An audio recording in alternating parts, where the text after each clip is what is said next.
debate for the day. This is going to really play a factor when I talk about certain things next week as well too. But my debate is, why does Vader just not listen to anyone except like, I know why. Like I shouldn't ask that. That's not really my question.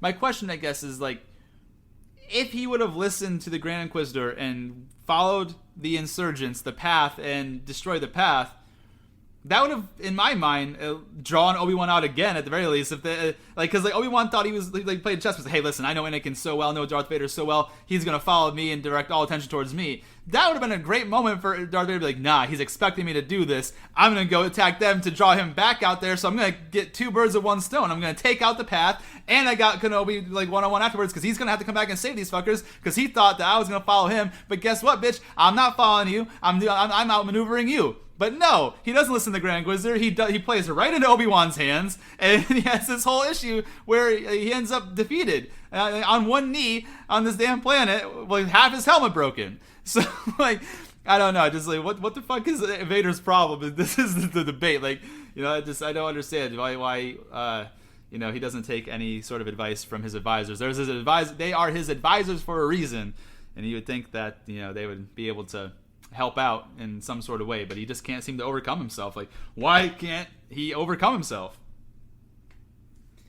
Yeah, what's interesting about this, making a Game of Thrones reference again, baby. Fuck yeah, let's fucking go. Two of my favorite characters. What a real fall from grace, both of them. That's what I will say. I think you know who I'm going to make a reference to here. Well, one had such a fantastic hand that could have advised her, and she chose not to listen to him either. So, exactly. The common ground here, I will say, is they both decided to make it personal. And I understand what you're saying is he's not exactly intelligent Vader, but at the same time, the guy did know how to make an entire pod racer, so we have to bring that into account. He did win a pod race back when he was 10 years old, speaking of the timeline of 10, right? And Qui-Gon Jinn, talk about a full circle moment there. But this is where they both fall from grace. Neither one of them listens to their advisors. Neither one of them. Daenerys chose to make it personal, burned down King's Landing with everyone in it, and then when she won, what was left to rule? There was nothing there. You were rolling over ash and sand. That's all that was there. There was a metal chair, and then sand and ash. That was it.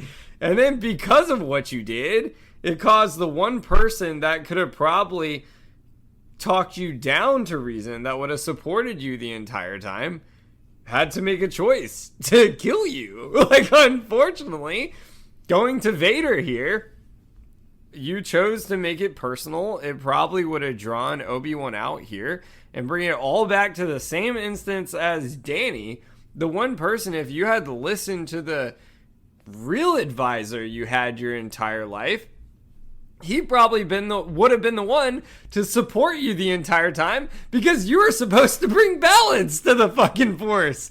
But you chose to let your own arrogance and personal vendetta get in the way of this, which goes back to, which I understand it was awful what happened to Anakin. I don't agree that it was right at all what happened to him, and it sucks. And yeah, he was basically shit on his entire time. Even going to my boy Yoda, basically shit on him and said so much fear in you in front of the entire council. It was wrong. And he had his own mother killed, which was fucking awful. He went through some shit. Danny did too. Her fucking best friend was killed right in fucking front of her. I love Danny. She's awesome. One of my favorite characters. Vader, my favorite villain of all time, because I don't consider Danny a villain like you do, even though most people do, unfortunately, because of fucking season 8. But my point is, two of my favorite characters, talk about a big fucking fall from grace. I still don't think it makes it right what either fucking one of them did. Can't sit here and defend that shit. And that's because they both let their own personal vendettas get in the way. If Vader listened to the Grand Inquisitor, it would have probably drawn Obi-Wan out again. Now, yeah, because he's not, I do not think Obi-Wan would have just sat there why like all those people died. I don't think he would have done that. This isn't the meat cutter again. And on top of that too, Leia's with them. So like the whole mission was to rescue Leia. So Leia's with the path right now. He's just gonna let them like, go, fuck it, I'm gonna go off on my own now. Like, no, he's gonna go back and try to rescue her again. So like if he thought for 10 seconds about how best to approach the situation, we could be having a totally different discussion right now. But no, of course not. He decided he's going to make it personal, like you said, and sometimes you can't let personal feelings impact a business decisions.